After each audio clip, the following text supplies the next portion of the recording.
ما امروز احتیاج داریم که حسین ابن علی رو به دنیا بشناسانیم.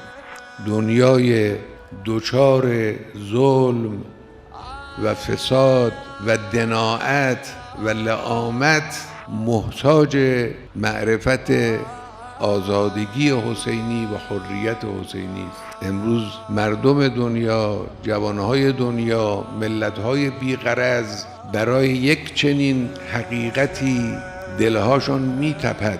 امام حسین علیه السلام معرفی بشود به دنیا، اسلام معرفی شده است، قرآن معرفی شده است.